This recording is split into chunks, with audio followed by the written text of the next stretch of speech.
P9 with another live stream. Just thought I'd go live with you guys today. This is day 3 in a row. So I've been on a roll with my live streams these past couple of days. So back with another live today. Y'all feel free to tap in whenever y'all come on in here. Gonna wait for some people to come on into the live. Once again, it's a really nice day. Really, really beautiful day.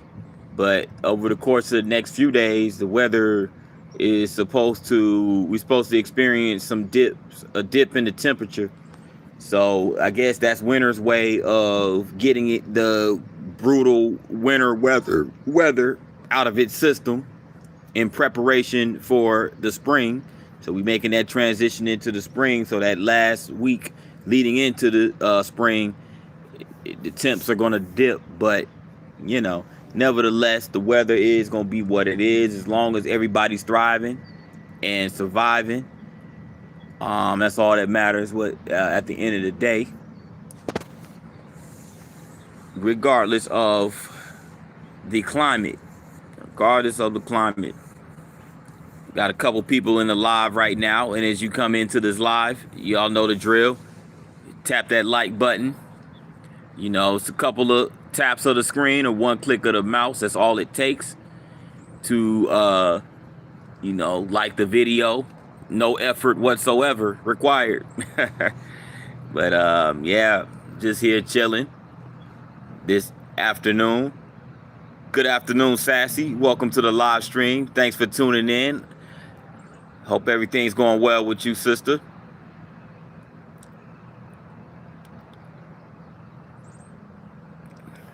I'm just chilling on this Tuesday. Ate me I guess you could call it a early dinner / late lunch or whatever. Had me some tacos. Maybe some tacos. Taco Tuesday. My favorite food. Tacos. I indulged in those after a nice little workout. Nice little afternoon workout. Stuff like that. So, everything went well. I'm probably going to be doing some vlogging this week, possibly on Thursday. So you guys stay on the lookout for some new content in regards to vlogs later on this week. Possibly by the week, later on this week, I'll do my daily posts of vlogs, and at the end of this week, going into next week, all that good stuff. So I plan on getting some content. See some more people come in. Make sure y'all tap that like button, double tap of the screen, or one click of a mouse, depending on what type of device you're using. It's very simple. And for those that are new to this channel, because I'm pretty sure we have some new viewers that are in the live right now. So if you're new to this channel, I just want to give you a little introduction of myself. My name is P9. I'm the host of this channel, P9 Travel Vlogs, where I go and travel to different places, different cities, states, landmarks, parks, you name it. I go visit, get a vibe of those areas that I visit, provide commentary. So it's not just going to be a walking vlog where you're not going to hear any commentary. I'm going to give you some commentary, try to make it as intriguing and interesting as possible, provide the historical context of the area, and just get an overall vibe of the city, town, or whatever that I'm visiting at the time. So if you're new to this channel and wanted to know what I do, what my channel's about, there you go. I gave you a synopsis of the channel. Go check it out whenever you guys get a chance. I would greatly appreciate, and definitely make sure, leave a comment on the videos and subscribe to the channel. That's the ultimate goal. Subscribe. Any support of this channel will greatly be appreciated. It'll help the channel grow. I'm still a small channel, so trying to make this channel grow. I'm trying to become one of the top tier travel vloggers on YouTube, on this platform. That's my ultimate goal. It may sound kind of crazy, you know what I'm saying, but that's just how I how serious I take my content. You know what I'm saying? So go check it out. And yeah, definitely subscribe. I appreciate everybody for their support. And welcome to the live. I appreciate you. I've been doing great. I've been doing good. How about yourself? Now, is it Ada? Is it ADA overs? Is it? I don't know if I'm pronouncing that right. Adovas. If I mispronounced it, I apologize. It's yeah, I'm not sure how to pronounce that.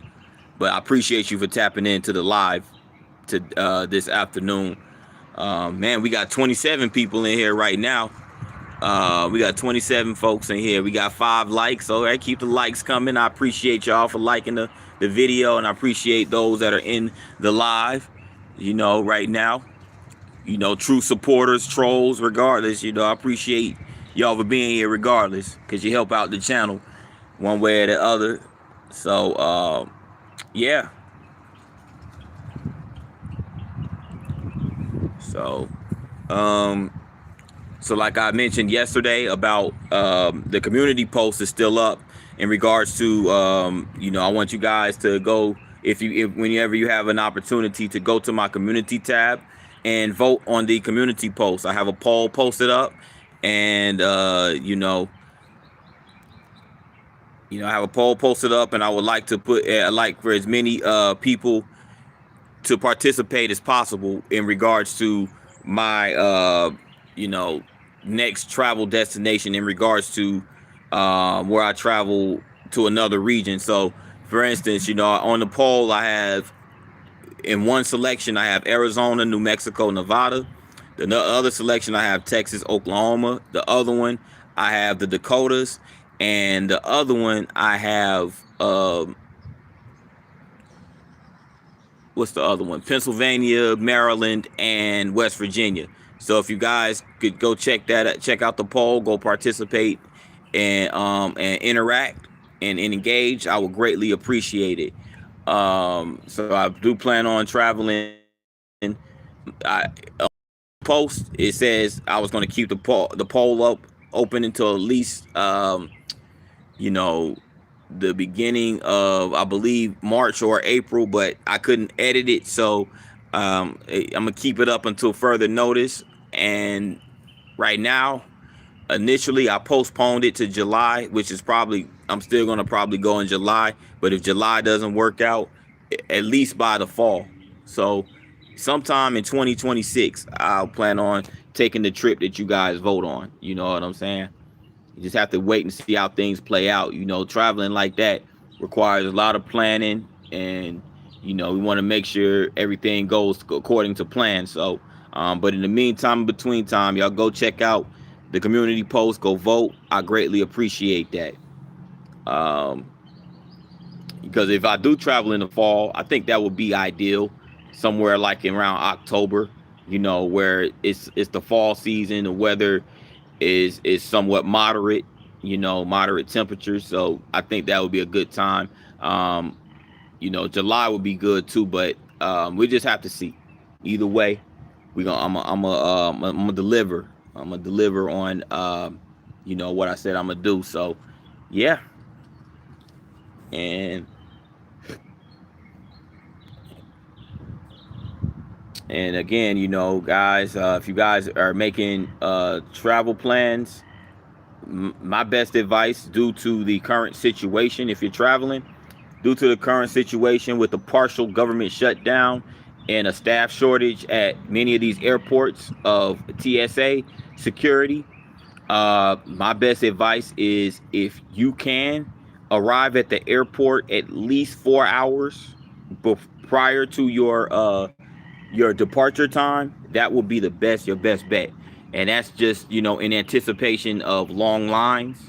You know, you definitely, this ain't the time right now to be getting to the airport like an hour, 45 minutes before your flight leave. If you one of those type of people that's like, you know, last minute, get that shit, you know, this ain't the time to do that. You need to come early. If you got to get up earlier, if you have to get up earlier, and whatever the case may be, then you're gonna have to do that, because you want to make sure that you make your flight, you pay all that money for your traveling, whether it be flights, or whether whether it's hotel accommodations, all of that stuff. You pay your money. Definitely want to, you definitely don't want to squander that by missing your flight. So get to the airport at least 4 hours prior to your departure time, because that is the current state we're in right now as it pertains to traveling and everything. Specifically, if you're traveling overseas, or if you're traveling or if you're traveling domestically, it doesn't even matter. But yeah, definitely, guys, make sure you get to the you definitely want to make sure you get to the airport on time, or early, I should say. So yeah, that's my biggest thing right now. But yeah, as far as traveling overseas, you definitely want to be careful with that, because if you don't, here's the thing: if you don't have to travel overseas right now, I wait till the smoke clears. I wait till everything start to mellow out as far as overseas, before you think about traveling abroad. I mean, if you absolutely have to, some people travel because it's part of their business or whatever. It might be part of their profession or whatever the case may be. Then that's one thing. But if you're traveling abroad for recreational purposes, or if you plan on doing that, would like to do that, my best advice would be to kind of hold off on that for a little while. You know what I'm saying? There's plenty of places right here domestically in the States that you could travel to. You know what I'm saying? You don't even have to go overseas to travel. There's plenty of places right here in the States. I'm not trying to discourage anybody from going overseas and doing all that, because I would like to do that, in the distant future. But as it pertains to as it stands right now, you probably just want to just chill on that, and just go check out, in the meantime, in between times, go check out some of these nice places right here in the States, because there's plenty of them, plenty of nice places. So just hold off on using that passport. Behavioral Finance HQ in the building. What's going on? Appreciate you for tuning in to the live stream, and I appreciate you for recently supporting the channel. It was nice meeting you. I believe I met you in Corey's live stream yesterday. So appreciate you. I remember your name and the everything like that. So appreciate you for tapping into my live and supporting the channel. And it was really nice meeting you yesterday.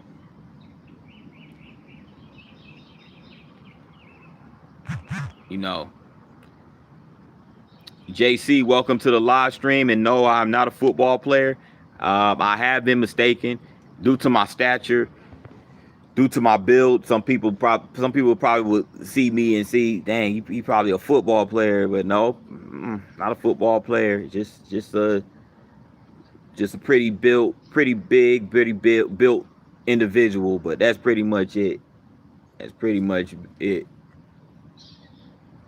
But I'm not from Texas. I've lived in Texas before, but I'm not from there. Originally, I'm from Alabama and Georgia. I was born in Georgia, but I live in Alabama. But I have plenty of family down in Texas.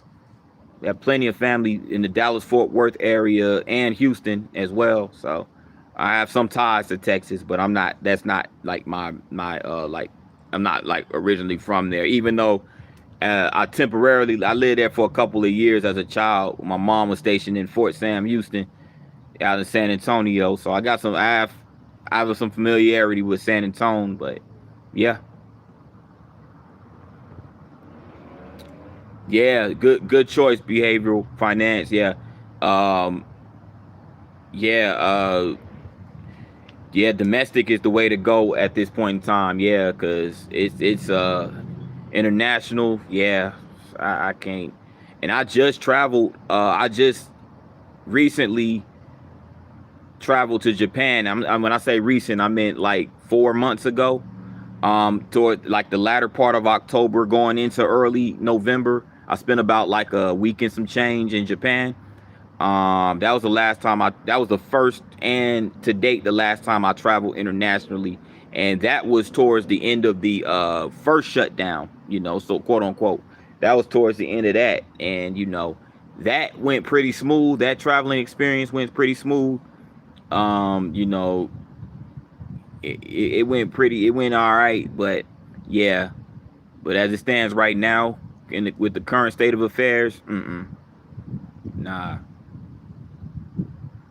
But Japan was dope, by the way. I did some vlogs out in Japan as well. I have a playlist of all my Japan vlogs and content on my channel for those that are interested. Yeah, JC, not a problem. Not a problem, man. I appreciate you for tuning in and asking.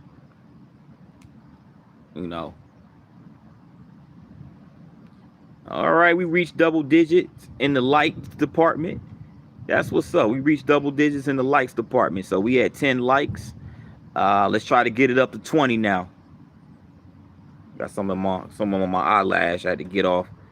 Let's try to get to that. Try to get to that dub. Let's try to get to that dub, man.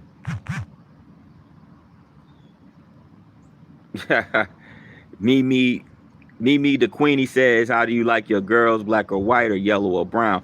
I have no preference when it comes to the I like them all flavors, you know what I'm saying? I like them all flavors. But what's also important to me when it comes to a woman is their personality. They have a vibrant personality. That's a huge plus. You know what I'm saying? Aside from the the physical aspects of them, the spiritual and the just the overall mindset and attitude is what attracts me as well. You know what I'm saying? But when it comes to the complexions, I'm very versatile as far as my taste in women. You feel me? So yeah, that's pretty much where I stand on that.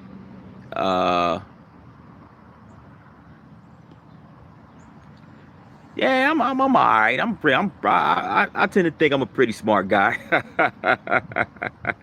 Yeah. You know.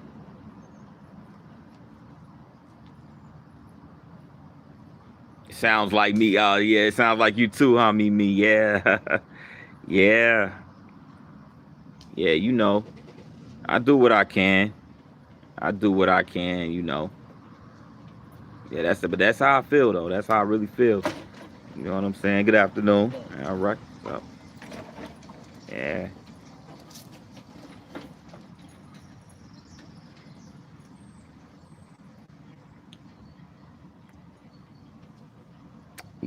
But yeah, I went to college. Down in Georgia. Savannah State. Savannah State down in Savannah, Georgia. It seems like many moons ago though. Seems like many moons ago, but man, those were the days.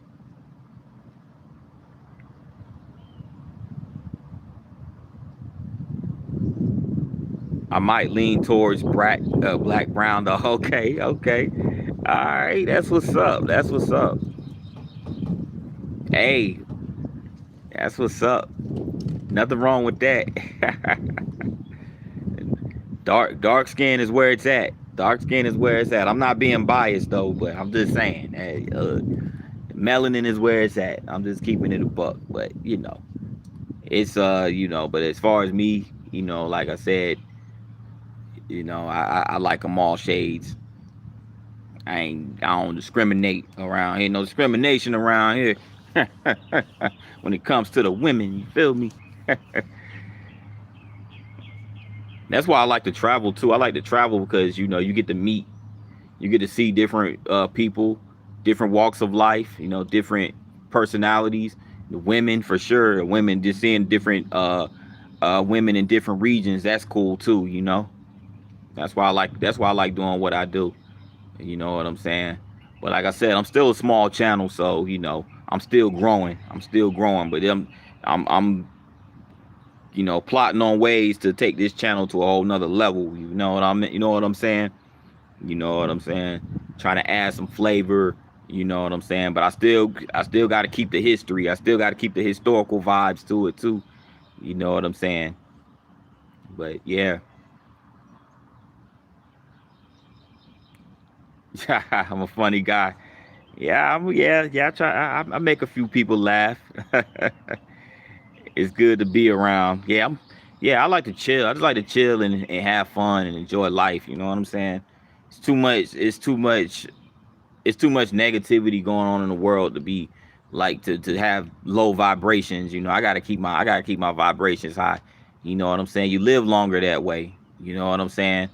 You live longer that way, and you enjoy life. You know, it's good for your mind. It's good for your you keeps your blood pressure low and all this other stuff. You know, just having a good time and just not stressing.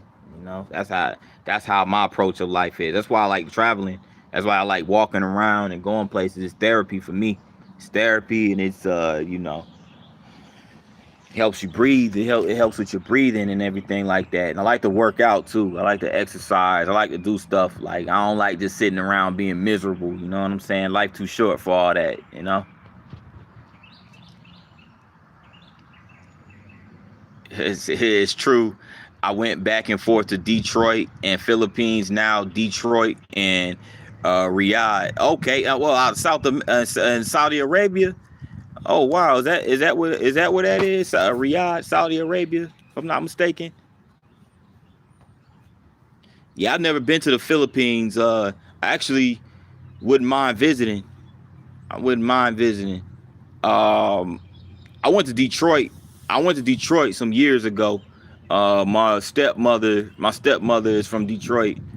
But her mom, they actually they live out in is it Pontiac, or no, they moved, no, she lives out in Bloomfield on the outskirts of Detroit. But I got a chance to see the city, man. Detroit something else. Detroit is something else. But I want to go. I wouldn't mind visiting Detroit, especially going to the Motown Museum out there. That seemed like that'd be pretty cool. The Motown, that history out there with Motown. You know what I'm saying? They got pretty nice little riverfront too. That you could, I guess you could see the Canadian. It's like right by the Canadian border. The river, yeah, it's pretty cool over there. Yeah, but this was years ago though.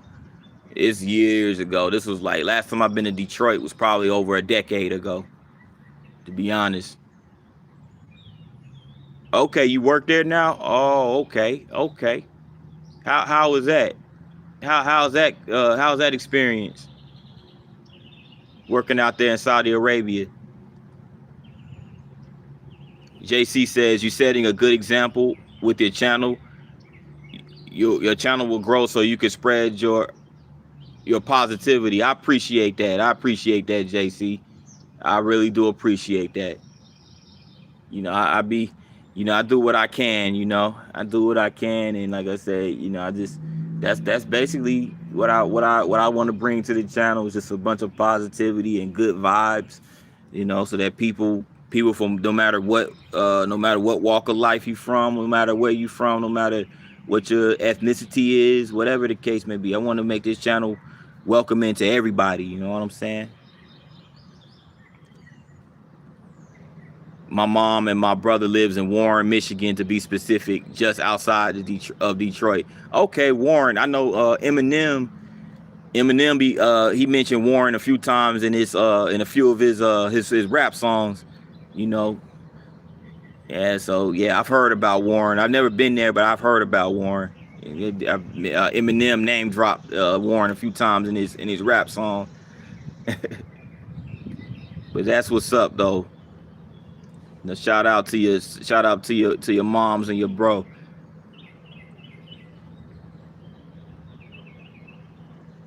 It's hot here, both lifestyle and the weather. I could imagine. Shoot, that's out there in the desert.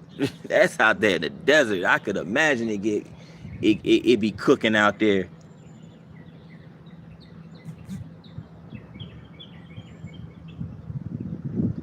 Yeah, I heard. I heard it was crazy out there in Warren. Yeah.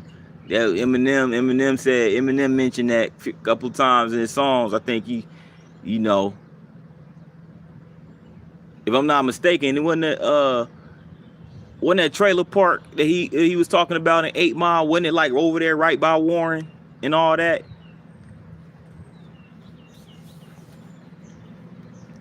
Yeah, well, yeah. And it's crazy that sometimes the places outside of the cities usually be more just as crazy as the city itself. You know what I'm saying? Like that's how it is. Like when I like my mom practically grew up in Kansas City. So I went to go visit Kansas City a couple years back, and like you go to like you go to the east side of the city, which is basically Independence. Independence is like right next to the outside the city limits of Kansas City, not far from the stadiums and everything. And Independence is rough. Like I'm like, man, it's rougher. It's just as bad out there as it is in the city. It's crazy. What's up, Corey? Q baby in the building. What's cracking? What's cracking, Corey? How you doing today? Appreciate you for tuning in, and I enjoyed your live yesterday. It was really lit. It was really lit.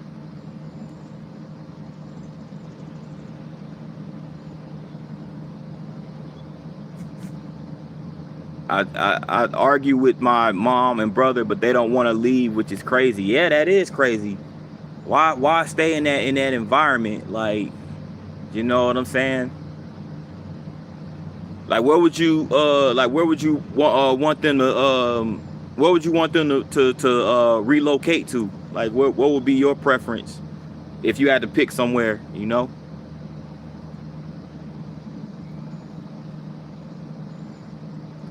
Thank you. How's your day going so far? My day is going really well, Q. You know, I had a pretty productive day. You know, was able to hit the gym. Was able to hit the gym. I ate me some tacos. Had Taco Tuesday. You know, got some stuff done. You know, trying to plan out, just trying to plan out some future vlogs and stuff like that. And you know, just chilling until it's time for me to go to work tonight. That's pretty much that's pretty much been my day in a nutshell. How about yourself?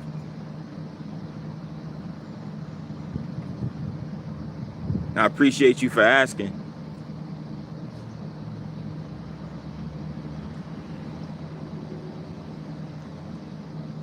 Yeah. Warren, Michigan. That place ain't no joke. From what I hear, like yeah,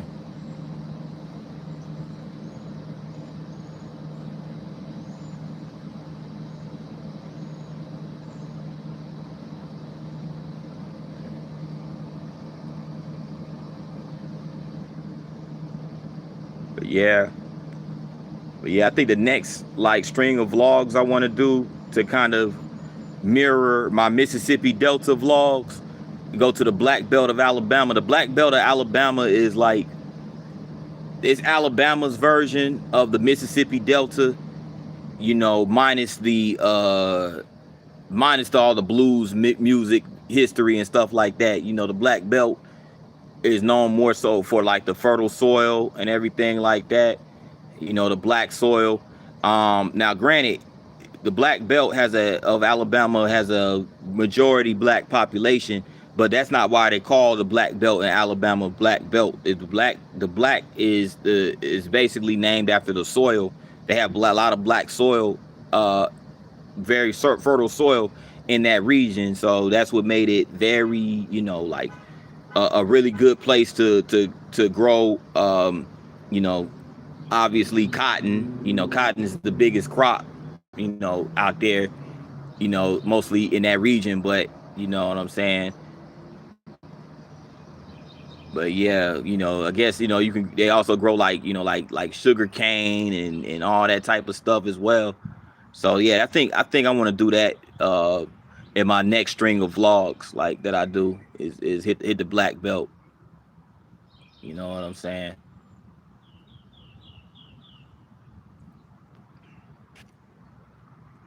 In the black belt, like my you know, a lot of my family live in the black belt. Like Selma, for instance, a lot of my mom's side of the family grew up in Selma.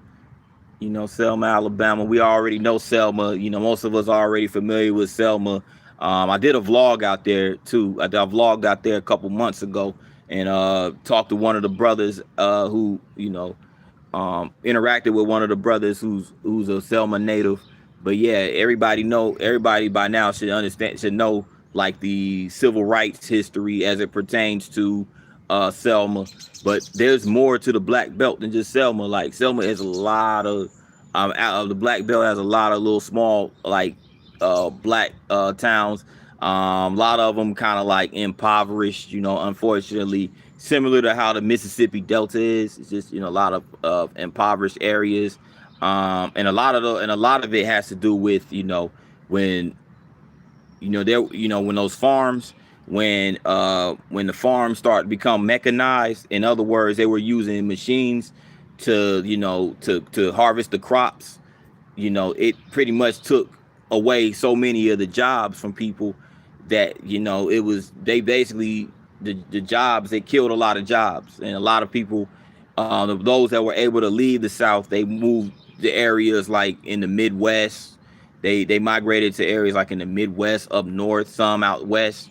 You know what I'm saying? And, you know, because it was more job opportunities. It just wasn't really a lot of job opportunities in the Delta, the Mississippi Deltas, and the black belts of Alabama and the Delta of Arkansas, places like that. But you still, the history is still there though. The history is still there. They have a lot of the small towns that, you know, pretty much are like, they're like ghost towns now, you know, abandoned buildings everywhere, stuff like that. You know, job opportunities are, you know, career opportunities are like are like at a minimum, at a very, very minimum out in those regions. So, but I think those are the most also the most intriguing regions to cover, because you get a glimpse of the history of, you know, once upon a point in time, those places were thriving. So what's going on, Sasquatch? P9 is back. Yes, indeed, I am. How you been, Sasquatch? How you been doing, bro?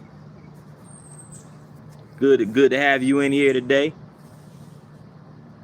And it's good, you know, that my people that regularly would come in and support the lives and come in and interact, you know, will come back, you know, even despite the fact that, you know, my live streaming has been sporadic as of late. But, you know, yeah,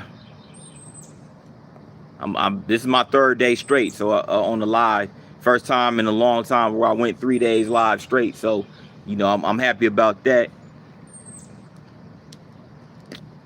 Sasquatch, a little bit of everything, bro. Like, we were basically, you know, just talking. I'm just talking right now about, you know, where my future vlogging,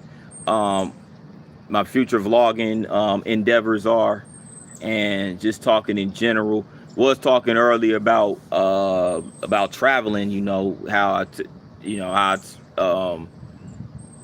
how basically just, you know, advise people just to, like, if you're gonna travel, try not to go international right now.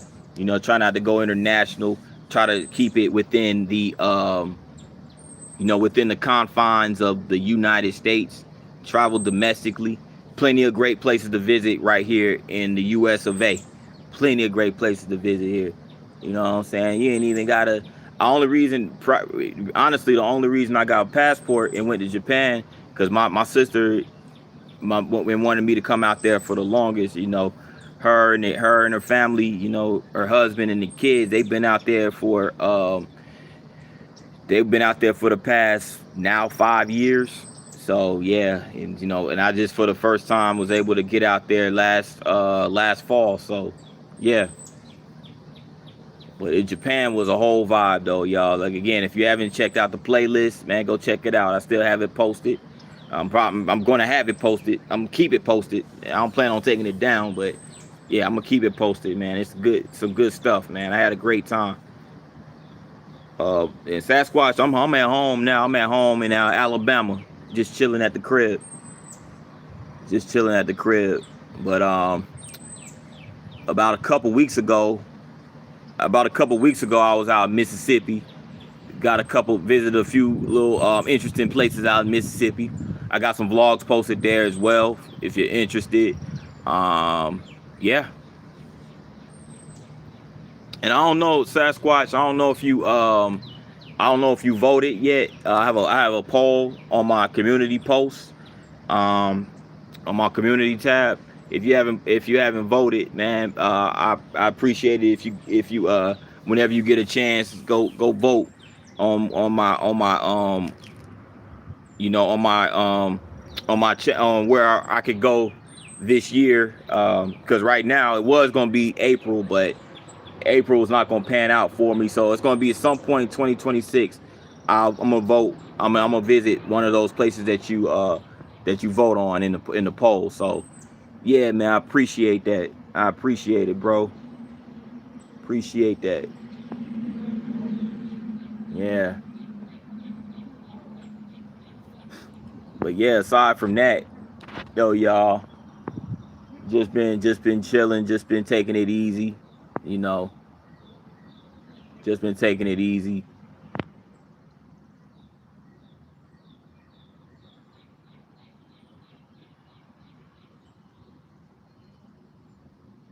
Mm-hmm.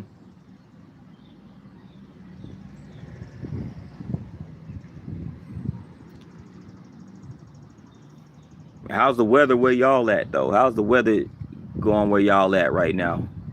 I know the weather here is pretty relaxing, you know. Pretty relaxing years. The sun was out not too long ago. Kind of went away now. It's just real cloudy now, but it's nice though. It's nice little kind of spring-like weather. But the temperatures are going to dip over the course of the next few days, so we'll see how that goes. What's up? I got 100. I got 101. 101 selfie. I think that's how it said. 101 selfie. I used to travel. My brother was a teacher in Maui. I remember when airlines got super rude. Then 9/11. Wow. Yeah.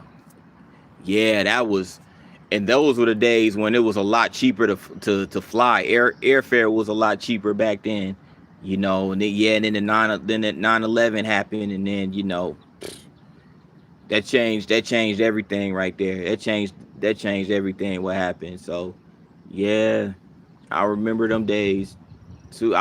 But before 9/11, I was a little, by that before pre 9/11, I was like a little kid then. I was a little kid then. You know, my intro to traveling, even though I've caught flights when I'm in my early childhood, my intro to like for consistent travel was the year prior to 9/11, 2000, that summer 2000, when I was traveling with my dad, you know, me, my sister, my stepbrother, me, my two sisters, and my stepbrother. We was traveling with my dad, and we would get on flights on a regular basis for that entire summer. But that was back when it was like airfare was way cheaper back then. Like, you know, so you could fly multiple kids back then, and it didn't break the bank. Now airfare is ridiculous, you know, with this massive inflation, you know.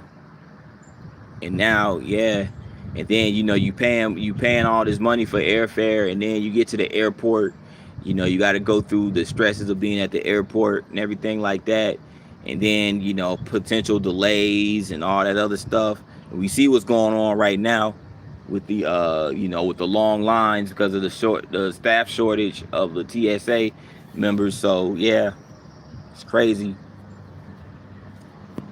Sasquatch says windy, getting hotter, and the grass is getting greener. Yeah, definitely. This is my favorite time of the year, Sasquatch. I love the spring. I mean, I know the spring hasn't officially started yet. You know, it doesn't officially start until I guess March the 20th. But at least, you know, we got daylight savings. You know, at least we got that going for us. So, you know, because you know, right now it's after five. It's like 5:15 here in the Central Time Zone. Here in Alabama, it's 5:15, and you know, usually by now it'd be dark. It used to get dark like at like 4:30, it'd be pitch dark.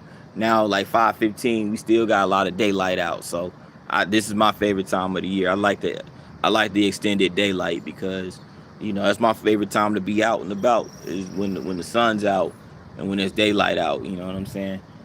Like I'm not saying I'm not a huge night owl, but I can get out. You know, periodically I get out in the, you know, if I got to go out at night, you know, I'll go out, catch some vibes of some of the cities at night, you know.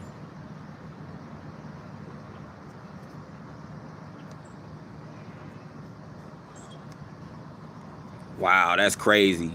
It was as if I saw something coming because the airline was super rude before we got slapped. Instinct. Wow, that's crazy. That's insane. That's crazy. Yeah,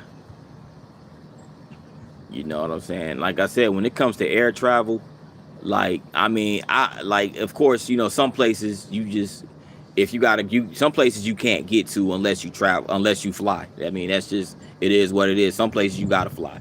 You have no other choice. But and especially if you're in a time crunch, some places you gotta fly to.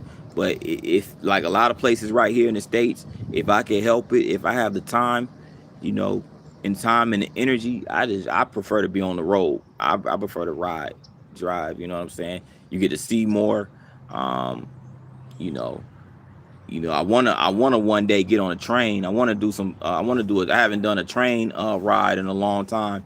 You know, I wouldn't mind doing some train travel, but you know that requires you to have a lot of time off from work and stuff like that. That's the only thing, you know. But just to get the experience is pretty cool. You know what I'm saying? I've done long distance passenger train travel only once, and that was back in 2012 when I caught the Amtrak from what was it from Jacksonville, Florida, all the way up to Boston, Massachusetts, and that was a chit that train ride was dope too. On the it was on it started off on the what was it the Silver Star line, and then once we got to DC, once we got to DC, changed trains and everything like that. We got on the Acela Northeast corridor, and then on that train that goes a little bit faster because you're going through, you know, you're going from DC to Baltimore up into Philadelphia, and I think what else after that, you know, like Wilmington, Delaware, I think is on that line. New Jersey, you go through New Jersey, New York, all the way up until you get to Boston. Now that's where I went, and that was cool. It was a really cool experience. I wouldn't mind doing it again. But yeah, so you know what I'm saying. I would prefer the passenger train travel even over the airplane. You know, but flights, you know, some places the only play you can get to them is via plane, or in some cases, some places you can only get to either via plane or on a cruise ship. You know what I'm saying? So yeah, so it just really depends. But you know, everywhere I can get to domestically, that's right here, in the continental states, on land, I drive to it if I got to. You know what I'm saying? Yeah, because you get to see more when you driving, when you riding, in a when you on a whether it's a train or whether it's in a automobile, you get to see more. You know, you get to see things that you don't get to see when you know, tens of thousands of feet up in the air. But you know, you do what you got to do. Do what you got to do.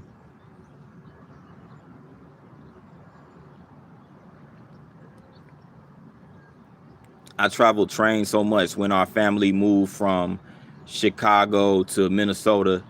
Loved it. Going home to family, they were so nice. Yeah, That's what's up. That's what's up. Like, train travel sounds so cool. You know what I'm saying? It's like that's like the American that at one point in time that was the quintessential American way of travel. You know what I'm saying? And people get on the train, it'd be a whole vibe. Like I be reading a lot about it in the history books because that was passenger train travel was the essential part of American culture. Like people get on them trains. They'll stop in some places, and then they have a lot of those places. And a lot of these cities were booming when the passenger train travel was like at its peak. You know what I'm saying? A lot of these cities and towns that were located on railroads, they thrived off of that because passengers would get off the train and go to the local restaurant, or in some cases, they might stay in some of the hotels that were located by the train tracks and everything. And yeah, it was those were that was like the heyday of America. The boom towns and all this other stuff. But once the like railroad passenger travel declined, once the you know once we started seeing a shift from passengers traveling on the train to like automobiles and everything like that. The highways start being built, and the train travel diminished. Then a lot of these, that the railroad industry took a huge hit. And at that point, you know what I'm saying, a lot of those railroad companies, those rail lines that thrived during the heyday of passenger train travel, a lot of them end up getting brought out. A lot of these private companies bought these railroad tracks out and converted it to other use. Freight trains, and a lot of them were used just for freight trains and freight travel. And yeah, less and less people were traveling via train. And like, I would say that I miss those days, but it's hard for me to say I miss those days because that was before I was even born. But I'm pretty sure people that are still here today, and they were around during that time, during that era, they'll tell you they missed that. Like, that was really really cool. I'm just glad we got the Amtrak. You know what I'm saying? I'm glad we had the Amtrak, so at least we have an option to travel via long distance train traveling. But yeah, but that train ride from Chicago to Minnesota, that sounds pretty dope right there. Chicago is another one of those cities that was like, that's like the pretty much Chicago. And cool thing about Chicago and St. Louis were such huge rivals back then when it came to like big cities that had the railroads. I think they were really big rivals, but Chicago had an advantage because see, in Chicago you have the lake, you had Lake Michigan, and you have the railroads. So I feel like Chicago had like multiple methods of commerce and transportation to facilitate their growth. As a city, you know what I'm saying. St. Louis really all they have now. St. Louis probably was like a close second though because St. Louis had the Mississippi River. You got the Mississippi River and you got the railroad tracks. So St. Louis really wasn't that far behind. You know what I'm saying? They both like I think Chicago, St. Louis are both very interesting cities in that regard. You know what I'm saying? That's why they were head and shoulders above like the rest of other like cities that were located along railroad tracks, like because yeah, they were in like they're in like prime locations, you know. And I think Minnesota, I think like the Minneapolis area, like St. Paul area is in a prime location too, because you have the Mississippi River that runs through those cities, and you have the railroads. So yeah, I think cities like Minneapolis, St. Paul, Chicago, St. Louis are probably like I know they was killing it during the heyday of railroad travel for sure. You know,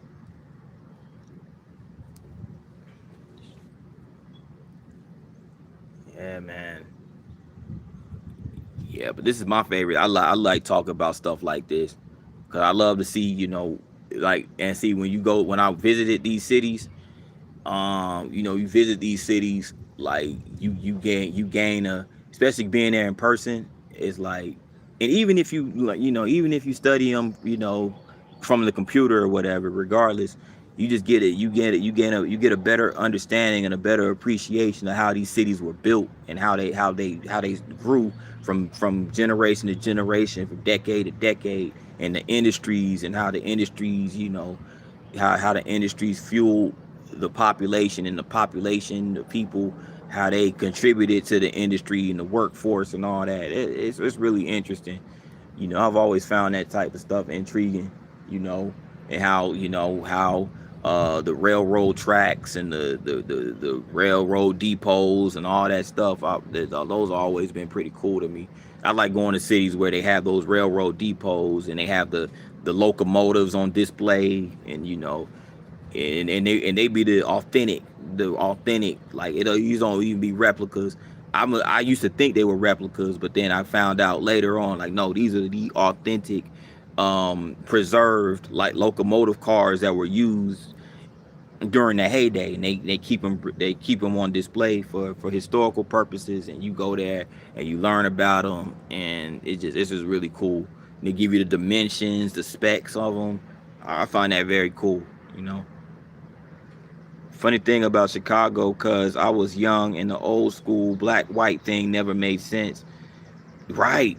Yeah, yeah, it doesn't, man. Like, people are people.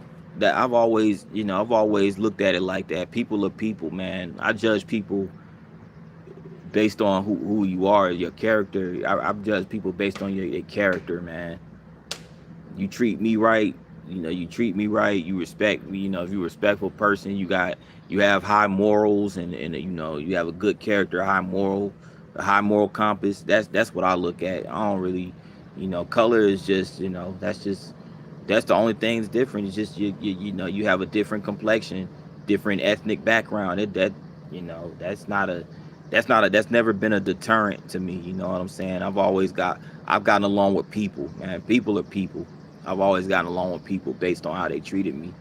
You know what I'm saying? Like, I vibed, like, growing up. When I was coming up, I vibed with white people. I lived around Mexicans, Latinos. We was cool. You know what I'm saying? So yeah, they were good people, man. As a matter of fact, I enjoyed those times because you saw from each ethnic background, you saw, like, family unity. You saw how they were unified as a family. You had families living together. You had a lot of times you had moms and dads in the house. You had a mom and dad situation. They had the kids. They had a nice home. And then the neighborhood kids would interact with each other, man. Like, we be outside, we just have a good time, man. You know what I'm saying? We're just being kids. We didn't even, like, you know, it's crazy. Yeah, but yeah, you're right. That black white thing never made any sense. You know, you know what I'm saying?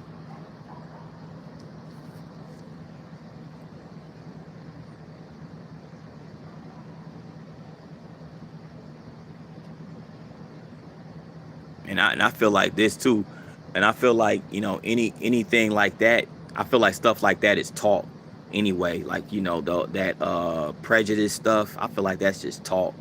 And I think that comes out of ignorance, but it's taught too. Because people, like, as a kid, as a kid, if you're not taught that, you don't really know any. You don't really a kid. I feel like a child can't just grasp that concept on their own. You know what I'm saying? Like, they just see another kid and want to play with them. You know what I'm saying? They see a kid with a bicycle, or with a football. They just want the other kid to throw the football to them, and just, that they don't care about that other stuff. You know. So that's how I see it. Yeah.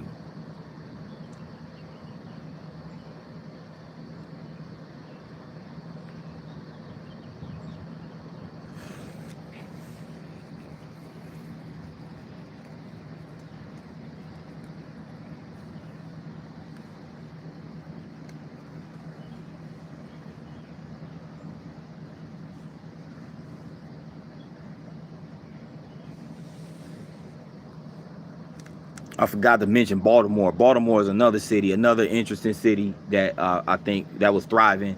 You know, I forgot to mention Baltimore. Man, that's real sad to see what happened to Baltimore. Like how they turn into, you know, what they are now. You know what I'm saying? As far as the overall the overall, I guess,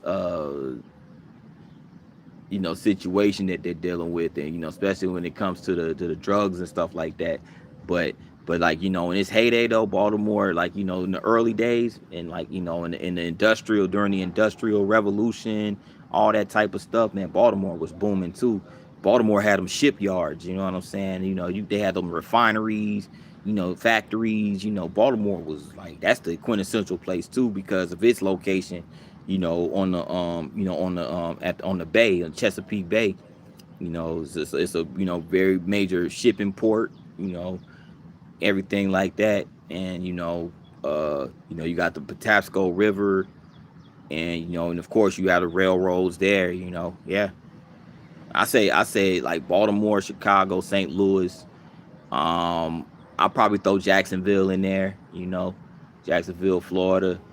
um you know, yeah, them places where, like, you know, and as far as the West Coast, you know, you probably had like Oakland and Seattle.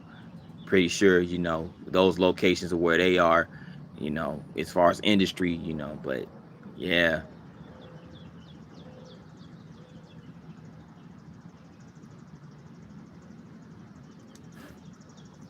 yeah, man. Man, we had 14 likes. At 14 likes, so that means it's a great live stream today. It's a really good live stream, man. And we talked about some really cool, dope stuff, you know. Um, but yeah, I like traveling to these places. But you know, I mentioned a lot of the big cities, obviously. Um, you know, I talked about a lot of the big cities and stuff like that. But you know, those small towns, those smaller cities, man, those are interesting too, because those often get overlooked. And those were some thriving, those smaller cities and towns are boom towns too. You know what I'm saying? Tricky was a who was this tricky one? Says you look like you were raised near the Mississippi River. How I look like? How does somebody look? What kind of look is that? I don't understand. I don't get that one. How do you look like you were raised near the Mississippi River? I didn't know that was a look. That's crazy. But yeah, but no, I wasn't. Actually, I wasn't raised near the Mississippi River. I've never lived in a city near the our area near the Mississippi River. Mm-mm. No, that would be like somewhere like Memphis, you know, New Orleans, and you know, Natchez, Mississippi. You know, what else is near the Mississippi River? Helena, Arkansas, and you know, Davenport, Iowa, or something like that. Like that'll be something like that. You know, St. Louis. You know what I'm saying? Like, nah, I was never raised near the Mississippi River. Now, the Alabama River would be more, you know, more accurate, because you know, I spent a lot of my childhood in Montgomery. Spent a lot of my childhood in Montgomery.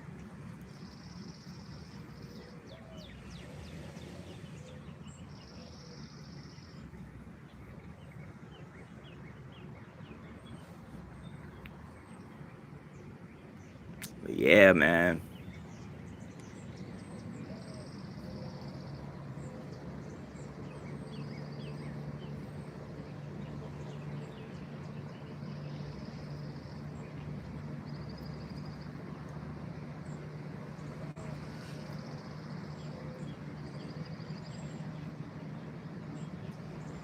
Oh yeah, Vicksburg. Vicksburg's another city about a Mississippi River. Forgot about Vicksburg. I vlogged in Vicksburg. I haven't made it to Natchez yet. I want to go to Natchez. Natchez is a really nice looking city, but you know.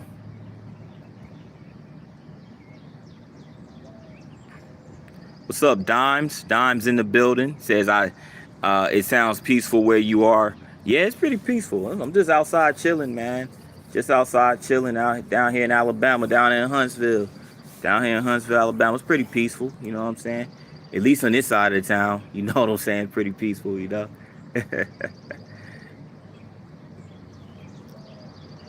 Away from the, because it's far away, where I'm at, it's far away from the city.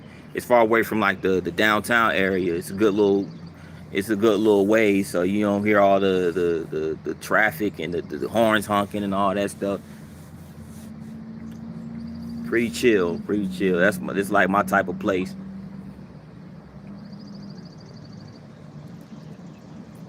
My grandparents were tough because they came from far away. Memories before my nephew was hit on his scooter by a teen texting while driving, had a tattoo on the top of his foot. Keep on moving. Amen. Wow. Wow, that's interesting, man. I'm sorry to hear that about your nephew too. You know what I'm saying? Yeah, some fool texting and driving, not paying attention. But that's a really good message though. Keep on moving. That's what we have to do. It's something to live by. It's definitely something to live by. It's just a very powerful message in that.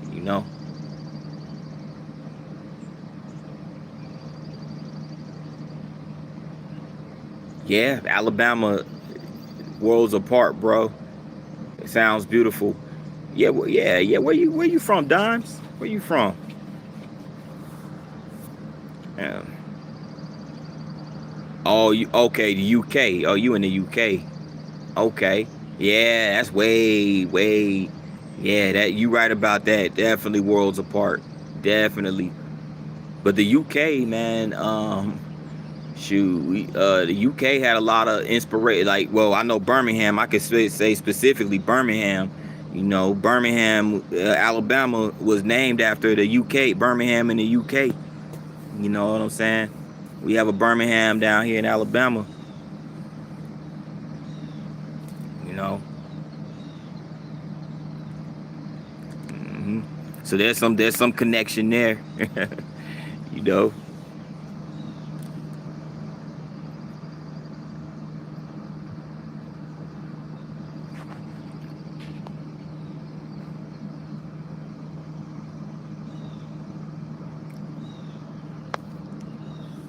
Yeah, B-Rum is like 2 hours from me. Oh wow, okay. Okay. How about that? Yeah. Yeah, yeah. Yeah, they sure do have a Birmingham. That's the original. That's the OG of the Birminghams right there. The one over in the UK. Yeah.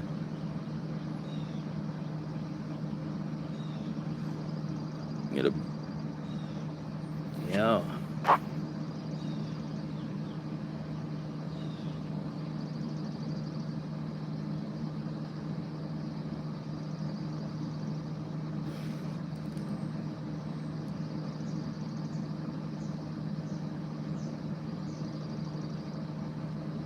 Oh, absolutely, Dimes. Absolutely. You think we can build? You think we could build our bond back up with the U.S.? I don't know. That's a really good question. Um, I really do hope so. I really hope so. You know what I'm saying? Like because the UK, when the UK and the US have when they have a bond, especially when there's diplomatic relations between two countries. I think that's very important, especially when it comes to, when it comes to doing trades and stuff like that, trading and like commerce and you know and trying to fuel each other's economy. I think that's very important, to have that type of relationship, especially on that level, diplomatic relations and trade and stuff like that. But I guess that just remains to be seen. That remains to be seen.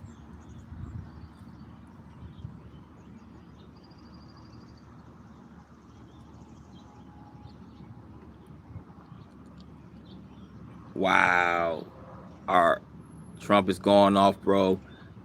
Our prime minister is an idiot. We have been brothers for years. I want us to be back together. Special relationship. Yeah, yeah, and that, and And it's really important that the leaders of the country make sure, you know, you establish those type of relationships with other countries, because, you know, that's how countries grow. That's how countries grow, you know, when they have a partnership and you know, with other countries, especially when it comes to trade and you know, things like that, discussion, having, you know, that type of foreign relations, diplomatic relations. That's how these countries can grow.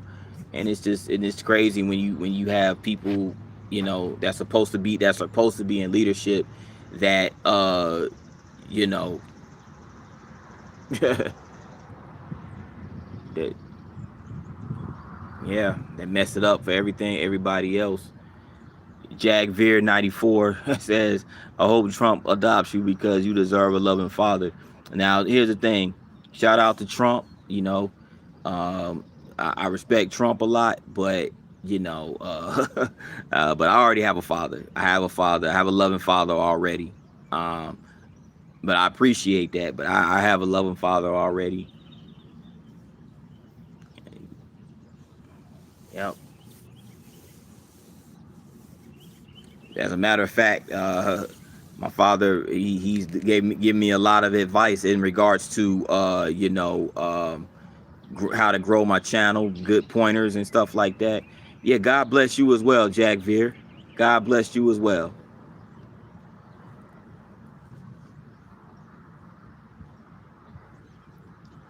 Yeah, but yeah, that's just, you know, that's how. But yeah, that's how I feel when it comes to like having establishing these relationships, keeping these ties and relationships with other countries. You know, if you don't have the right people in charge, then it destroys all of that. It destroys every piece of foreign relations or whatever the case may be. You got good energy, my guy. What do you do for a living? I work at the post office. Work. You know, that's pretty much what I do. It's my occupation. Work, just processing the mail, making sure the mail gets out to the people. You know what I'm saying? I'm not a carrier, but, you know, I process the mail. I work behind the scenes. But that's pretty much it. And, you know, when I do this channel, I do my travel vlogging channel. This you know, just providing content, creating content on this channel, it gives me a lot of life. That's what helps me with my energy. As a matter of fact, Dimes, just you know, just keeping my faith in the Most High, keeping my energy tied into the universe and the Most High. That's what gives me the energy to do what I do. You know what I'm saying? Going out here and creating content, and, you know, everything like that for this channel. That's pretty much it. And that's pretty much it. And, you know, I partake in other hobbies, such as, you know, I like to work out, stay in shape. You know, like building Lego, building Legos, like building Lego, like to work, like to build Lego, and you know, stuff like that. I can see it, bro. You're a chill guy. You play sports. Guys, for sports, just for fun. No, I'm not like I don't play like any competitive, like any, like, you know, like major competitive sports or nothing like that. But, you know, if I do play, it just be just if I'm just fooling around, you know what I'm saying. I might shoot a couple of hoops here and there. You know what I'm saying. But nah, I mostly spend a lot of my time just vibing, you know, vibing, just chilling, going to the gym, traveling, you know, looking at cars, you know, like I like car, I'm into cars, uh, uh, listen to music, stuff like that. Oh yeah, yeah, I'm really into music. I'm really into music. I don't make music myself, or I don't play any instruments. Even though I would like to play an instrument one of these days, I like to get it, try to learn how to play an instrument. Maybe the little guitar. Uh, you know, maybe the I wouldn't mind, you know, doing a little percussion with the congas and stuff like that. But yeah, and that's why another thing, another element of travel that I like too. Another element of travel is that when I visit different regions, I learn about their music. You know, like for instance, when I went to Kentucky, I learned about the bluegrass genre of music. Um, and when I was in Tennessee, I learned, of course, you know, Tennessee, you have the country music there. Um, you know, you have the rockabilly music. It's like rock mixed with hillbilly music or something like that. It's a genre they came up with in Tennessee. I learned about that when I visited this town called Selmer, Tennessee, which isn't that far from Memphis, but yeah, it's a little town called Selmer. Yeah, that's what I like about traveling. You learn about different music in different regions. Um, my favorite genre, though, my favorite genre of music. Let's see. I have so many of them. I like jazz. I like jazz. I like a fusion of jazz and like, you know, of course I like a little bit of rap and hip hop. You know, I like when the two fuse together. You know what I'm saying? Um, I like new wave. I like the new wave music that was big back in the 80s. I like R&B, neo soul. You know, it's so many different genres that really captivate me. You know, blues. I like blues music. You know what I'm saying. Just music made from the heart. You know, music that speaks on people's experiences. Blues music because you know it captivates you. It makes you feel like you there, right there on the bayou. You know, and you just in the instrumentation, all that. You know, go-go music, which is big in DC. I know it's not a huge I know it's not real big down here in the South, but I've always like I'm very versatile when it comes to genres, you know. Um yeah, if I can vibe to it, yeah, you know. Only thing I can't listen to heavy metal.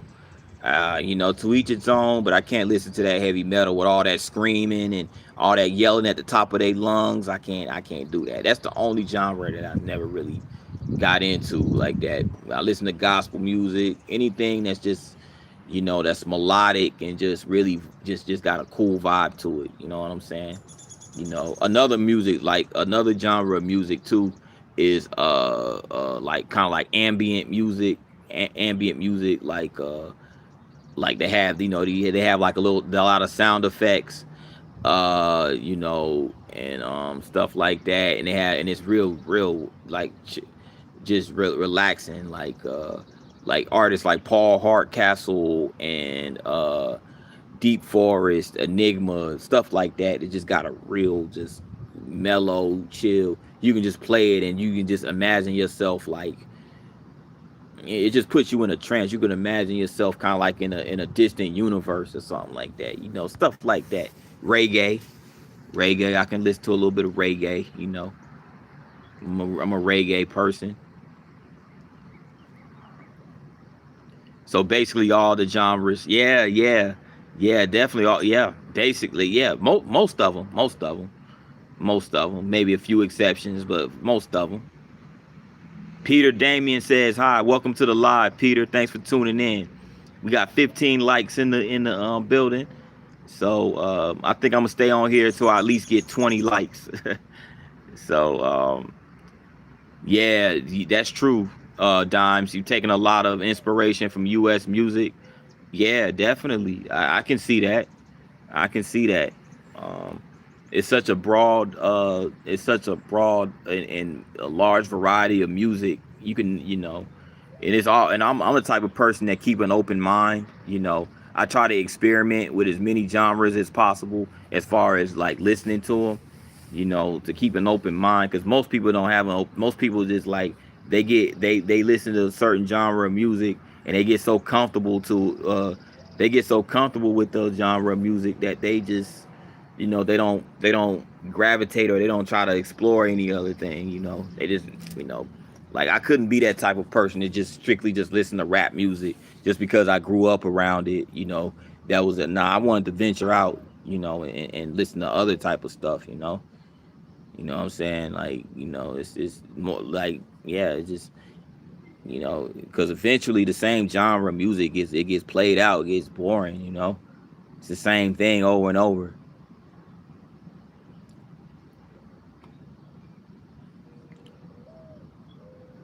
Yeah, screaming is a no. Yeah, I can't listen to that. I can't listen to that. That's the that's the exact opposite of easy listening. You know how they have a genre of music, kind of like a category of music called easy listening. Metal is the exact opposite of that. Like, no, there's nothing easy listening to about metal. Listening to people just scream at the top of their lungs. I can't do it. I'm a huge fan of Motown. Yeah, Motown music. Yeah, but for real, I'm an eclectic like you. Ambient, hip hop, reggae, dance, everything. Yeah, yeah. But Motown, that Motown sound, it's nothing like it. It's nothing like it. That's how most of my people, most of my OGs, my uncles and aunties and my mom, my grandma, all of them, they was raised on that Motown sound. They was raised on that. They came up on that. That was the good times, man. With music had meaning to it. Like, music had meaning to it. And you just, you made songs. It was from the heart. You know what I'm saying? And it was authentic too, because you had people with their authentic voices. You know what I'm saying? It wasn't no voice enhancers and none of that. You just, people go in the studio with their natural voice, their natural sound, and they just did their thing. But yeah, it's good. It's really good to have a versatile taste in music, because otherwise you'll be bored. You just be bored. Like, and I like too, and I like when sometimes when genres blend together. When you can blend they do this a lot in rap music, hip hop. When they blended jazz music. Like, I remember this one, a lot of, like, a Tribe Called Quest, for instance. They were a good example of that. They was hip hop, but they had some jazz. They had some, they were influenced by the jazz genre, so they would blend that jazz together. It just sounds so dope, man. It was just crazy. It was Music now is a joke. Absolutely, yeah, it is. Everything is so manufactured as opposed to just original. Like you said, when it comes to originality is everything. You know, creativity is everything. Q-Tip, yeah. See, Tribe Called Quest, yeah. You see, Dimes, yeah, man. Q-Tip, man, for real. That was back in the day, man. Tribe Called Quest was, hey, man. De La Soul, Jungle Brothers, R.I.P. to Fife, R.I.P. to Fife Dog too, man. Can't forget about my boy Fife, Malik the 5 foot freak, as he calls himself. Yeah, man. Fife was nice, man. Q-Tip, man, he was nice, bro. They was the Tribe Called Quest was a whole vibe for real.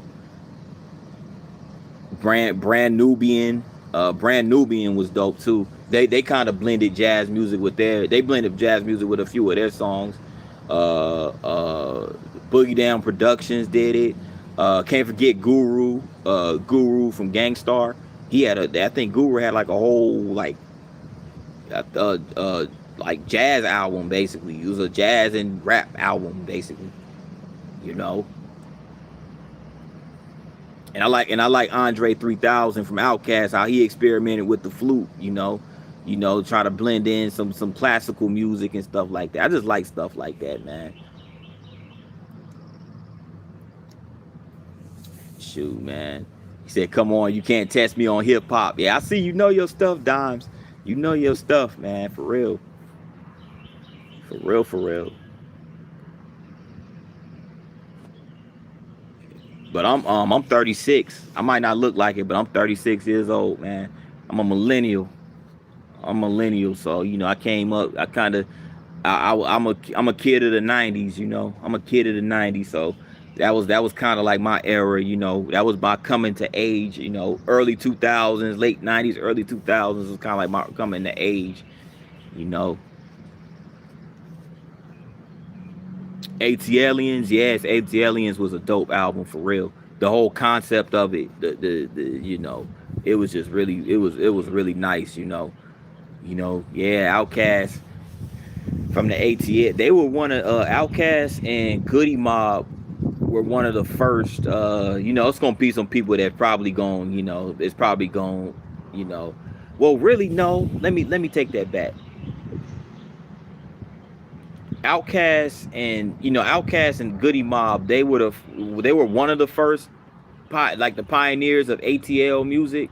They come out of Atlanta, but people forget Arrested Development in the early 90s. They were from Atlanta too. Arrested Development was from Atlanta. With Mr. Wendell and Everyday People and Tennessee, they made them songs like that. Man, for real, bro. That was, man, yeah, Arrested Development, I think, was one of the first like ATL artists that like really made it big like that. Um yeah, for sure. you know my G88 Sega Mega Drive N64, man, you taking it back, Dimes. Now you taking it back. For real, you are taking it back to the golden era, man. These are the golden era of video games and stuff like that, man. For real. I miss them days. I tell you, you had the console, we used to have friends over. We used to have like little tournaments. People come, it was more interaction. Folks go over each other's houses and play the Nintendo, have tournaments and stuff. Smash Brothers tournaments. We play the Zelda, the James Bond, 007 game. Man, bro, them times were lit, man, for real. Yeah, man. The good days. See, this generation don't know nothing about this, man. This generation, they wouldn't understand what it was like. See, now everybody online, everybody was online. Excuse me, everybody online now. They doing that online gameplay and stuff like that. And we used to actually come together in person and play video games and talk trash to each other in person. Man. Born in the 80s, raised in the 90s. I remember my first time ordering Kool-Aid from America. This was thanks to watching Friday. Yo, man. Shout out, man. Shout out to the 90s, man. Them Friday movies were lit, man, for real. Yeah, Friday was lit. Yeah, you hit it right on the head with that one. Yeah. R.I.P. to John Witherspoon, aka Pops, man. You know, bro, that was the good days right there. Every time I'm in the kitchen, you in the kitchen. Blood, what up? What's going on? Is it Matt? Is it Mal? 3967? Welcome to the live. Appreciate it, my brother.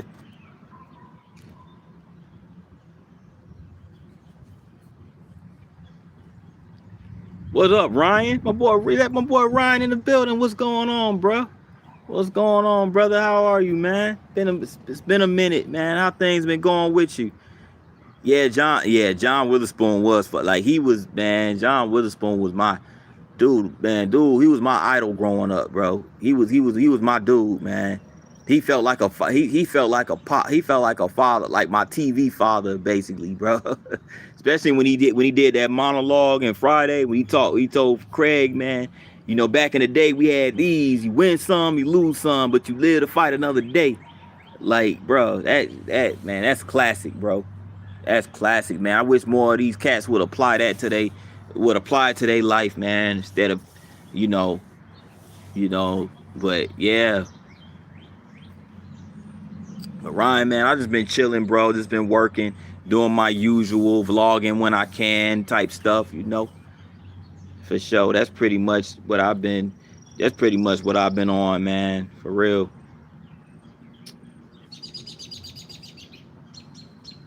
Shan King says, "Are you religious?" No, I'm not necessarily. I'm not a religious person. I'm more spiritual. I don't really get too much into religion. I believe in a higher power. I believe in the creator, but I'm more of a spiritual person. I'm more spiritual. and just, that's what keeps me grounded. I'm grounded by the universe, spiritual person right here, spiritual P9,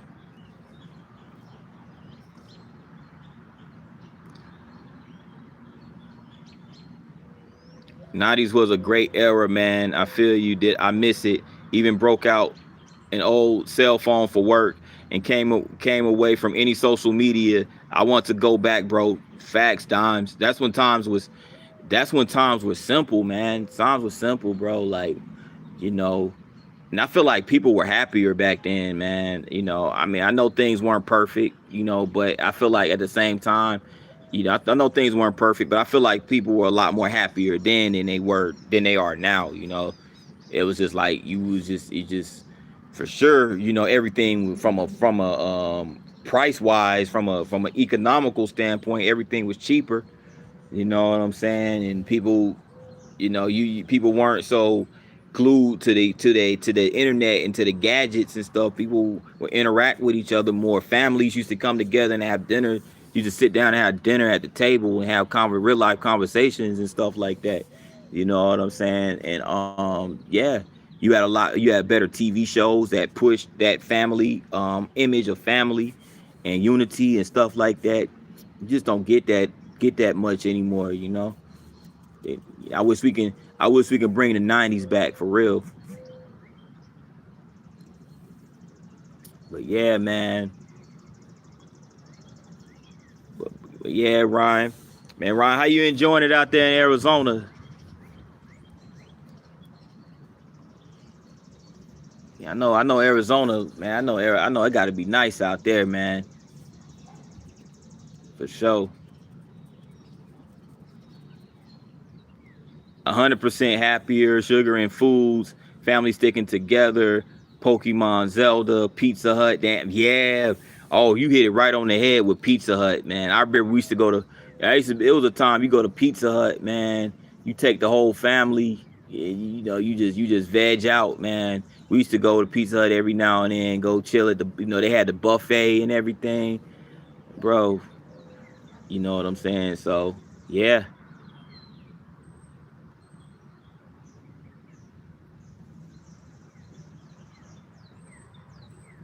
Welcome to the live, Monique. Monique Sapp in the building. Welcome to the live. I appreciate you for tuning in.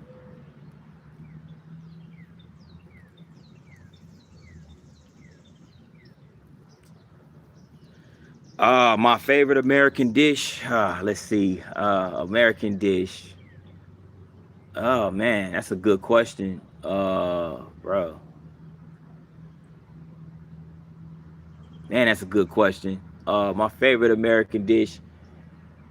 I had to keep it simple and say like, you know, I had to say like barbecue chicken and barbecue chicken and pasta salad. But no, scratch that. I say yeah, like barbecue chicken. Um, I also like burgers. Um, I say burgers and barbecue chicken.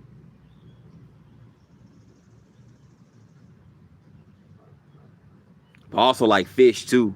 I'm a huge fish person. I think I like fish more than anything else though. I think I like fish more than anything else because I don't really eat burgers as much as I used to. So I probably have to say fish at this point in time. You know,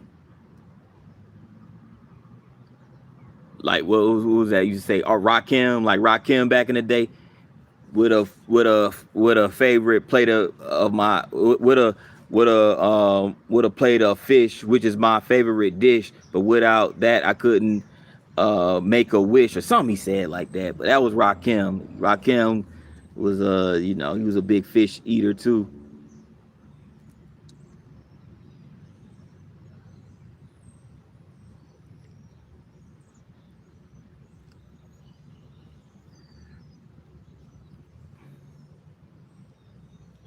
Bro, you need to come to UK.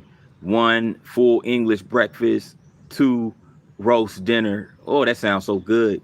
That sounds really good, Dimes, for real. Yeah, that sounds like, yeah, you know, brother like to eat.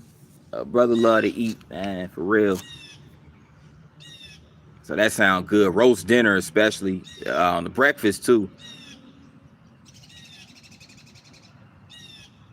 Poodle lover says Yusuf freestyle any beat. I wish, man. I'm not. I never really been. You know, I had to write. I had to write some stuff down, man. To be honest, I had to write some stuff down. Like I'm not really a freestyler like that.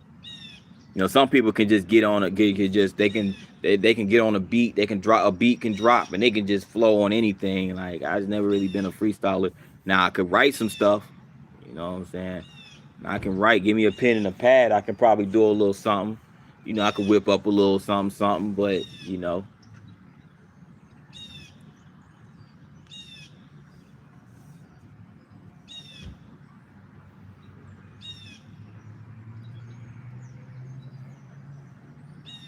but yeah, yeah, y'all been. It's been an hour and a half. What is it? Been an hour and a half now. I've been vibing. I've been vibing, man. Man, it's been really cool vibing with y'all this afternoon. We may as well say evening now because it's after 6 o'clock where I'm at. But yeah, y'all. Um, yeah, you should check out some UK artists. Yeah, for sure. Yeah, yeah. I'm gonna check. Yeah, you're right. You're right. I'm gonna check out some of the artists from the UK. You know what I'm saying? Get some of that international. Get some of that international vibe, that international musical vibe. You know? Yeah, man, for sure. But I know one of my favorite rappers, old school rappers from the UK, was Moni Love. Man, Moni Love was so dope. Man, Moni Love is probably one of the most, in my opinion, one of the most underrated female MCs, bro. Yeah, Moni Love from over there in the UK. I think she the only rapper that I'm familiar with that's from that's from the UK. So I gotta check out some of the UK artists for sure.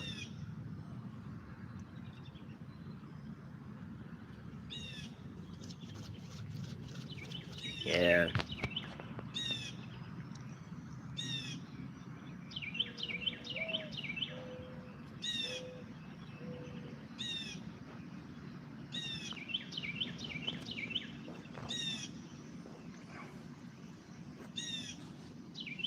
Yeah.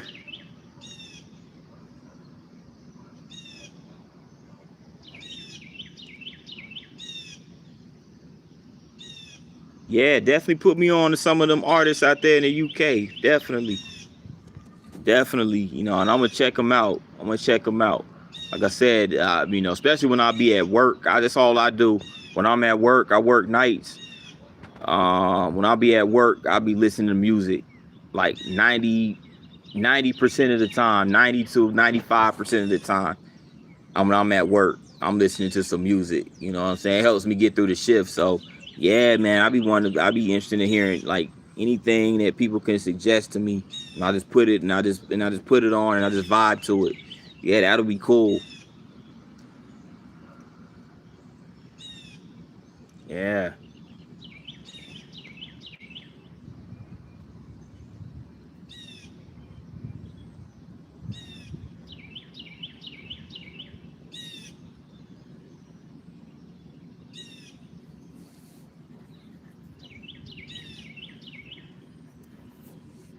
What's the scenery like there, bro?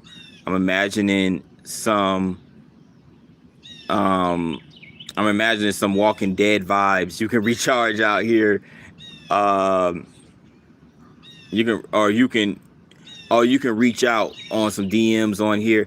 I'm not sure. Yeah, as far as the Walking Dead vibes too. Yeah, it ain't much going on out here, man. Ain't much going on out here. Ain't ain't nothing going on. Nobody really on anything. But yeah. As far as DMs, I don't know if YouTube has a DM feature. I don't believe they do. I think they should though. I think they should. They should add that, you know, because I think it'll make it easier for us to keep in contact, you know. Um, Also another, you know, but I also, for people that want to stay in contact with me, I also put in my bio, I put my email address, and people can reach out to me.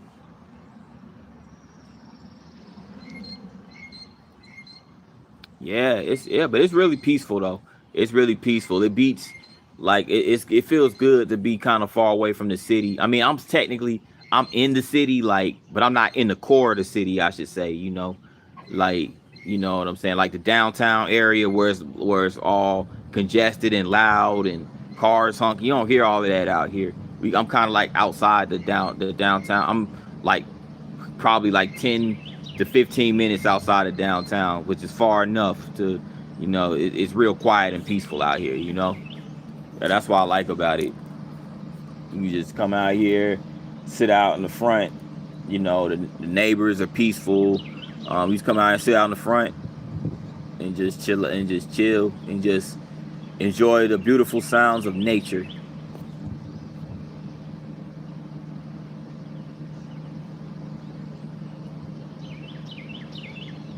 Yeah.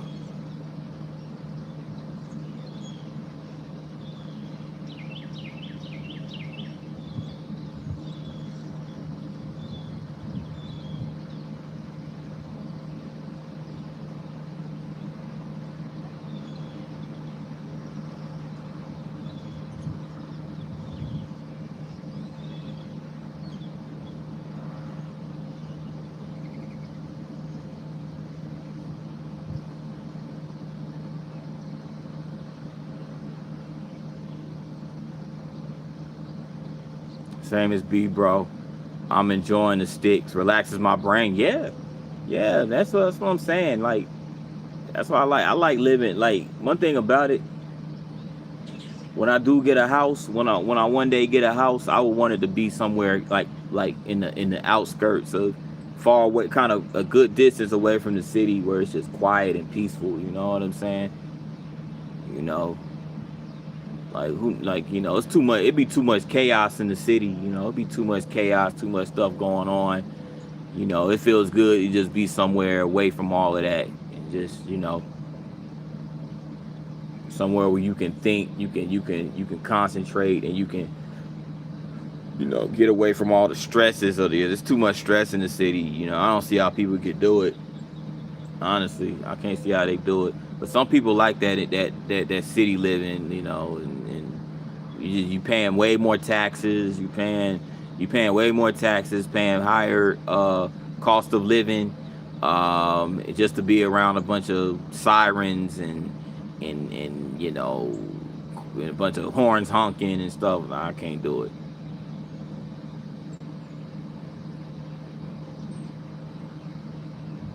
Average price out here, um, it depends. Alabama's cost of living isn't that expensive. Like, as far as housing is concerned, I will say this. Yeah, it was a slight.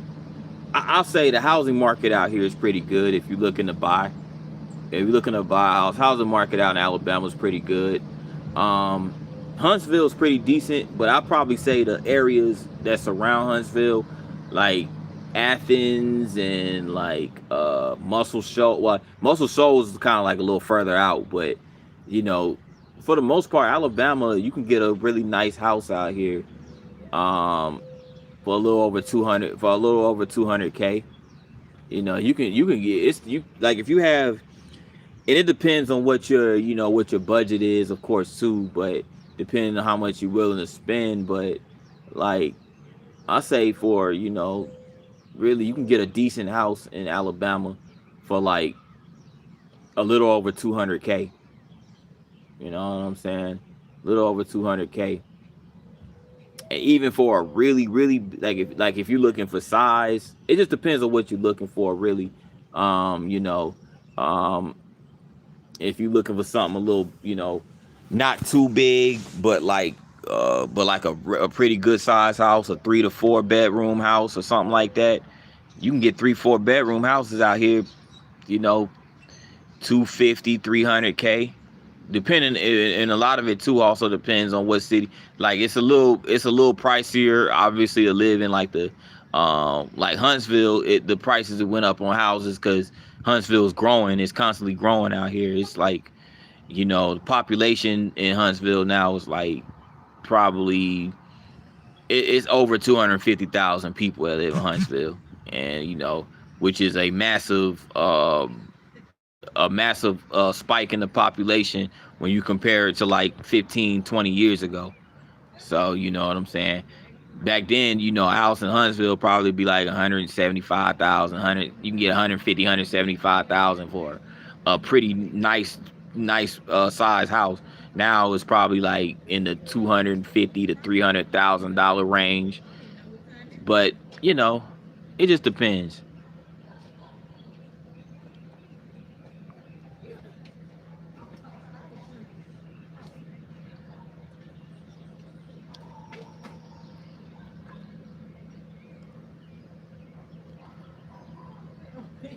Wow. Average 3 bed in the UK is 250K. Our economy over here is broken. Children in this area, and our children in this era won't ever own a home. Yeah, it's so bad, Dimes. It's so bad. Like, and it's really screwed up. It's really unfortunate. That's kind of how it is over here. Like, you know, a lot of the younger generation, they cooked, man. They cooked. You know, when it comes to, you know, potentially owning a home, like, yeah, there used to be a time where, you know, the older generations, they used to be able to get a house easily. You know what I'm saying? They could buy a house and have it paid for within a couple of years or so. Nowadays, you know, with the way the houses cost, and you know, and it's like, you know, just think like here in America, for instance, like specifically places like California, you know, out in the West Coast, and like up there in the northeastern part of the country, like New York and all of that. Not only do you have extremely high housing prices, but you have high taxes. You have high property taxes in these areas. Like California, for instance, like they have the highest property taxes in the country, um, and it's not even close. You know, and you talking about a smaller house, like a house that might be like only 2 bedrooms, and a small, like very little real estate, like a small backyard, a very small front yard, 2 bedrooms, maybe a couple bathrooms, for like houses like that for like $900,000, close to $1 million for that little bitty house, just because it's in California, and the property taxes is insane. So it's just like, you know, and then it's bad enough that the rent in a lot of places, the rent is going up. So you talking about a lot of people just struggling to pay rent. They don't even have any, you know, they don't even have anything, you know, to or any way of saving money to get a house if they did want to get a house, because they're too busy paying extremely high rent and a bunch of other miscellaneous expenses. So yeah, it's bad, man. Our parents had it made. Our grandparents and our great aunts and uncles, and you know, the older generation, they had it made compared to what these, you know, this generation is going have to endure. You know, and it's a lot more. It's a lot of more. Like this, just a lot more homeless people than this generation. This generation is a lot more homeless people living in their cars. You know, like, you know, in their 20s and stuff like that, living out their cars. You know, it's crazy. It's crazy.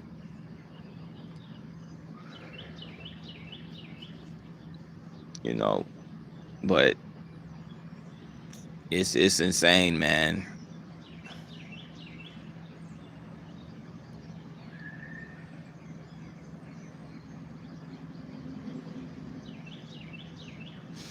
Yeah, times has gotten hard, man. But you know, um, but I will say this: Alabama And Mississippi probably have some of the most affordable houses in the country. Like Mississippi is a good option too.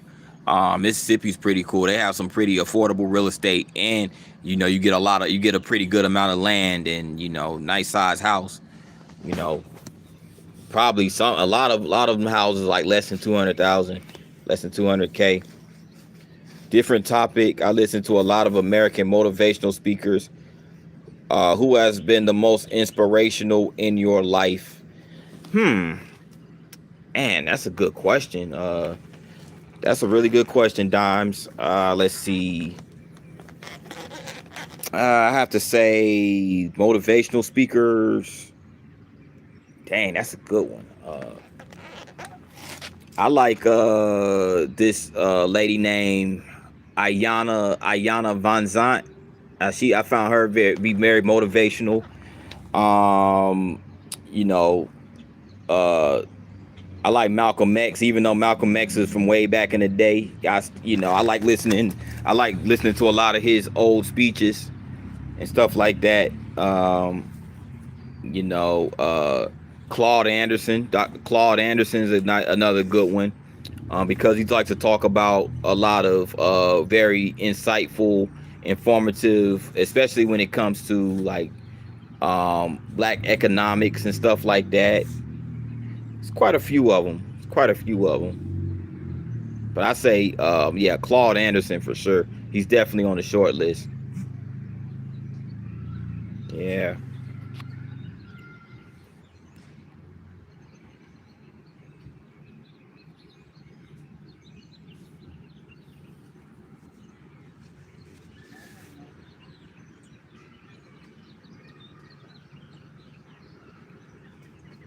You ever heard of Les Brown? If not, check him out. He's gold.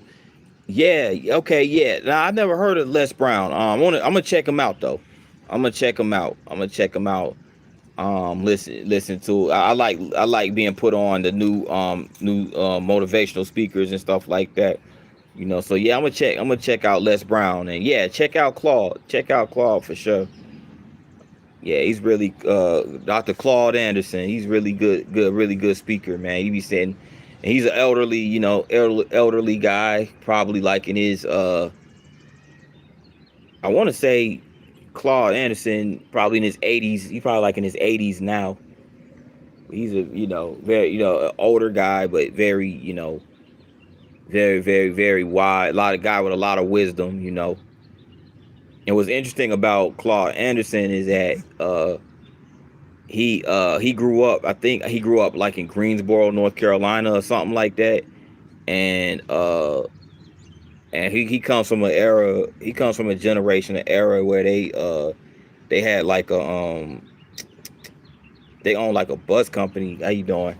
How you doing? Yeah, they own like his family owned like a bus company or something like that. And this was back during Greensboro's heyday. Like Greensboro was really like one of those cities that was thriving, with black economics. And he said, yeah, this family came from a family that they had their own fleet of buses, their own bus company, everything like that. And and it was they didn't really have to.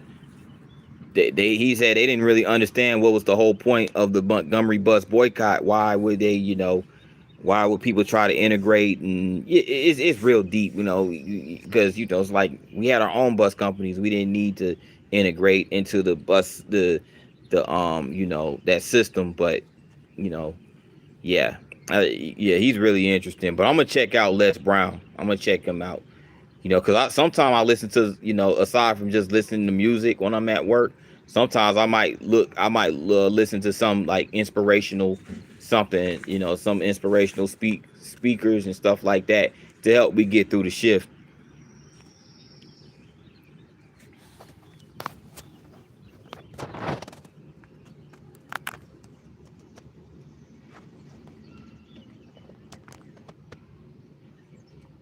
Earl Nightingale. Okay, I'm gonna check out Earl Nightingale as well. The Strangest Secret. This blew my mind. Please watch this 15-minute video. Okay. Yeah, let me, matter of fact, let me pin this. Let me pin it so I can remember. And I'm gonna write it down as well. I'm gonna screenshot it so I can remember. Earl Nightingale, The Strangest Secret. I appreciate that, Dimes, man. I appreciate the suggestions. But yeah. hmm Now, when it comes to financial information, stuff like that, financial advice, Dave Ramsey. Dave Ramsey is the number one guy. When it comes to like that type of stuff, like finances and stuff like that. Dave Ramsey is the guru in that particular subject matter. Yeah. I promise you it's pure gold. Like I said, energy pulls energy. I'm glad I said hello. You absolutely right about that. Energy does pull energy. And I'm glad, um, you were able to come to my channel and we were able to connect via this live stream, Dime. So yeah, definitely tap in, when we do more live streams, um, if you can subscribe to the channel and do the notification bell. Um, and that way every time I go live or I drop some content, you'll be able to tap in. It was really good conversation that we had, very insightful, and I always enjoy when people like yourself come and we have these really insightful and really cool, entertaining but yet insightful conversations. So I appreciate that, Dimes. Appreciate you and appreciate you for supporting the channel. And I look forward to seeing you in the near future. And I'll definitely make sure I check out those individuals that you recommended. You know, but yeah, but yeah. I guess I'm gonna go ahead and get a little rest in. Go ahead. It's about dinner time. Almost 6:30. So about dinner time. Give me a little dinner. And chillax a little bit before my shift starts. So appreciate you, Dimes, for tuning in to this live. I appreciate Ryan. I appreciate I appreciate who else was in here. Let's see. Appreciate Peter for tuning in. I appreciate 101 Selfie, Sasquatch, Sassy, Corey's World. Appreciate you. Mimi for tuning in. Mimi the Queenie. JC from earlier. I appreciate each and every one of y'all. And Dimes, man, you take it easy. You take care, brother. It's been a pleasure. And you stay well, and God bless you as well. I really appreciate you, Dimes. Until next time, bro. Peace.